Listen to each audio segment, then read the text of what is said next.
ಈ ಬಿಟ್ಟಿ ಭಾಗ್ಯದಿಂದ ನಮಗೆ ಆಗ್ತಾ ಇರೋ ಬಿಟ್ಟಿ ಬಾಧೆ ನೋಡಿ. ಹಾಯ್ ಹಲೋ ಎಲ್ಲರಿಗೂ ನಮಸ್ತೆ. ನಾನು ಇವತ್ತು ಹುಣಸೂರು ಬಸ್ ಸ್ಟ್ಯಾಂಡ್ ಅಲ್ಲಿ ಇದ್ದೀನಿ. ಇವತ್ತು ಮೈಸೂರಲ್ಲಿ ನನಗೆ ಅರ್ಜೆಂಟ್ ಕೆಲಸ ಇದೆ ಅಂತ ಬಸ್ ಸ್ಟ್ಯಾಂಡ್ ಬಂದೆ.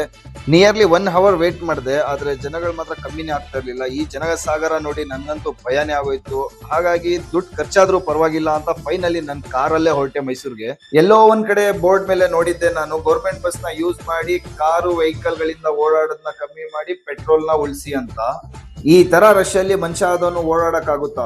ಈ ತೀರಾ ಬಡವ್ರ ಜನ ಇರ್ತಾರಲ್ಲ, ಅವ್ರಿಗೆ ಓಡಾಡಿ ಅಭ್ಯಾಸ ಇರುತ್ತೆ. ಈ ತುಂಬಾ ಶ್ರೀಮಂತರು ಇರ್ತಾರಲ್ಲ, ಅವರು ಕಾರು ವೆಹಿಕಲ್ ಅಂತ ಓಡಾಡ್ತಾರೆ. ನಮ್ಮಂತ ಮಿಡಿಲ್ ಕ್ಲಾಸ್ ಹತ್ರ ಒಂದ್ ಸ್ಕೂಟರ್ ಇರುತ್ತೆ, ಮತ್ತೆ ಕಾರ್ ಇರುತ್ತೆ, ಬಟ್ ಹಾಕ್ಸಕ್ ಪೆಟ್ರೋಲ್ಗೆ ದುಡ್ಡೇ ಇರಲ್ಲ.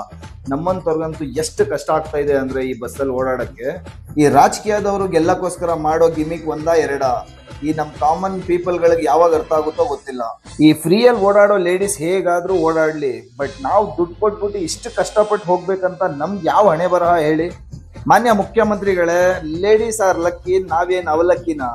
ಇನ್ ಮುಂದೆ ಆದ್ರೂ ಈ ತರ ಅನ್ಸೈಂಟಿಫಿಕ್ ಯೋಜನೆ ಕೊಡೋ ಬದಲು ಪ್ರಜ್ಞಾಪೂರ್ವಕವಾಗಿ ಪ್ಲಾನ್ ಮಾಡಿ. ಯಾಕಂದ್ರೆ ನಮ್ ಜನ ತುಂಬಾ ಇನ್ನೋಸೆಂಟ್, ನೀವ್ ಹೇಳಿದ್ನೆಲ್ಲ ನಂಬ್ಕೋತಾರೆ. ಸೊ ಹಾಗಾಗಿ 2028ರಲ್ಲಿ ಬರೋ ಚುನಾವಣೆಯಲ್ಲಿ ನಿಮ್ಮ ಮತ ಯಾರಿಗೆ ಅಂತ ಯೋಚನೆ ಮಾಡಿ ಹಾಕಿ. ಇವರು ನಮ್ಗೆ ಏನ್ ಕೊಟ್ಟಿದ್ದಾರೆ ಅನ್ನೋದ್ಕಿಂತ ನಮ್ಮಿಂದ ಏನ್ ಕಿತ್ಕೋತಾ ಇದ್ದಾರೆ ಅನ್ನೋದು ಚೂರು ಯೋಚನೆ ಮಾಡಿ. Thanks for watching.